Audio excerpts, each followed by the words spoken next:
Kadiaka et sa beauté. Il était une fois, dans un petit village de la Casamance appelé Kajamor, vivait une jeune fille nommée Fatou. Elle était d'une telle beauté qu'on la surnommait en Diola Kadiaka. Son teint, éclatant, rayonnait comme le soleil, ses yeux étaient captivants comme deux étoiles, et sa démarche gracieuse coupait le souffle à tous ceux qui la voyaient. Le village entier, hommes, femmes et enfants, s'arrêtait net sur son passage, les regards remplis d'une admiration sans borne. Mais derrière cette beauté extraordinaire, se cachait une âme pleine d'orgueil et un cœur assoiffé de richesse. Kadiaka se croyait au-dessus de tout le monde. Elle voyait sa beauté comme une monnaie d'échange, un moyen pour réussir sa vie. Elle observait ses amis dont les maris étaient de pauvres cultivateurs, pêcheurs ou conducteurs de charrettes, avec mépris et déclarait à qui voulait l'entendre.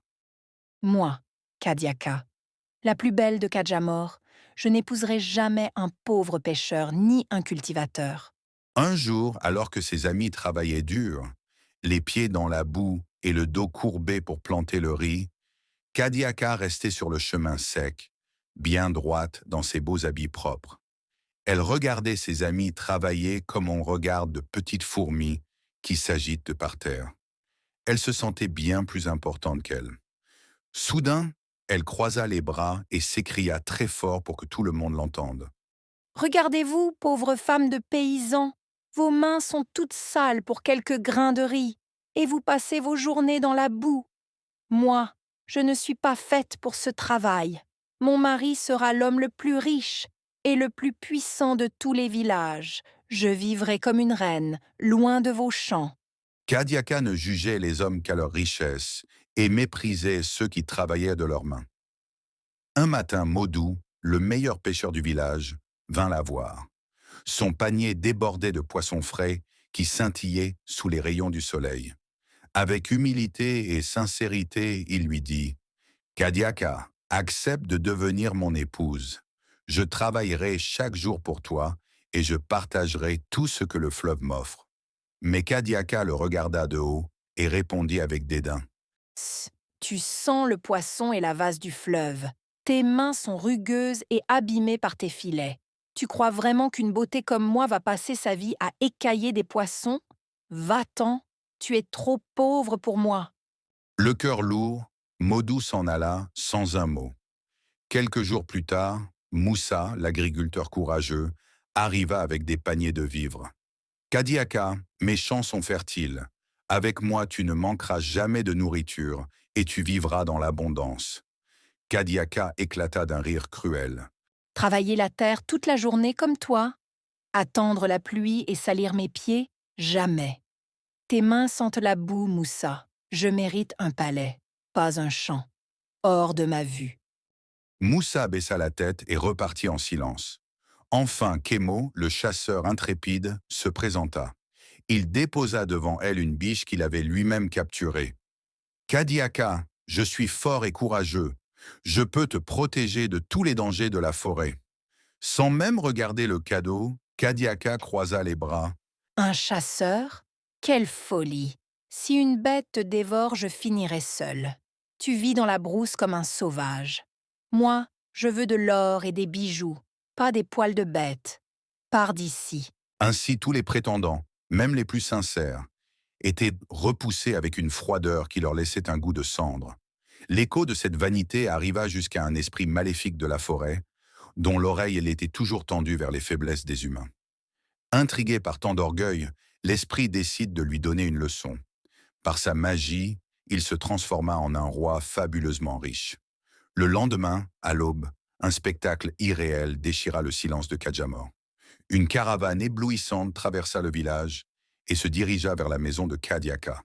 Des serviteurs vêtus de soie, des bœufs aux cornes ornées de pierres précieuses, des coffres débordant de diamants et de pépites d'or. C'était une démonstration de richesse si écrasante que le village en resta muet. Dès que Kadiaka vit tout cet étalage devant sa maison, son cœur de pierre s'enflamma d'une cupidité aveugle. Sans même jeter un regard au visage de l'homme, ou se soucier de son nom ou de son histoire, elle se précipita pour dire Oui, oui, je veux t'épouser. « Mais le père de Kadiaka, Un homme pétri de sagesse observait l'étranger en silence. Le sourire du prétendant avait une fixité étrange, et dans ses yeux, le vieil homme décela une profondeur glaciale que les humains ne portent pas.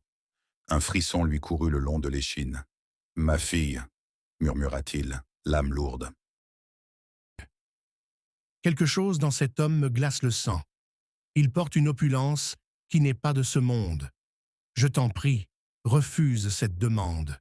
Un homme de bien n'a pas besoin d'un tel éclat pour prouver sa valeur. Kadiaka, attiré par la richesse et la promesse d'une vie de luxe, lui lança un regard de mépris tranchant. Père, c'est l'homme le plus riche de tous les villages. S'il te plaît, ne gâche pas ma destinée. Le vieil homme comprit qu'il était trop tard. Sa fille, qui avait perdu sa mère très tôt, était désormais l'esclave de son propre désir. Le grand jour arriva enfin. Tout le village était en fête. C'était le mariage le plus incroyable que l'on ait jamais vu. Il y avait de la musique partout. Les griots chantaient des chansons magnifiques en jouant de la kora, et les batteurs de tambours frappaient si fort que le sol semblait danser. Kadiaka était habillée comme une véritable princesse. Sa robe brillait de 1000 feux car elle était couverte d'or et de pierres précieuses. Pendant 3 jours et 3 nuits, on mangea les gâteaux les plus sucrés et on dansa sous les étoiles. Kadiaka était la plus heureuse, car elle pensait que sa nouvelle vie serait une fête éternelle. Le 4e jour, son mari annonça qu'il était temps de partir vers son palais. Une magnifique caravane attendait Kadiaka. Dehors, c'était un spectacle merveilleux. Kadiaka monta sur le plus grand des chevaux. Son père, désespéré, prit 3 œufs simples et dit « Tiens, ma fille, c'est mon cadeau de mariage », dit-il d'une voix faible et brisée. « Ces œufs ne sont pas faits d'or, mais ils valent plus que toutes ces richesses. Si un jour tu es en danger, brise-en un. Ils sont le seul lien qui te rattache à l'amour véritable de ta maison. » Kadiaka, trouvant le cadeau pitoyable et ridicule, le prit du bout des doigts par pure politesse. Puis elle monta aveuglément sur le cheval de son mari. Ignorant qu'elle quittait la lumière de son village pour l'ombre éternelle, Kadiaka fit un dernier signe de la main aux villageois, persuadée qu'elle ne connaîtrait plus jamais la fatigue ni la faim.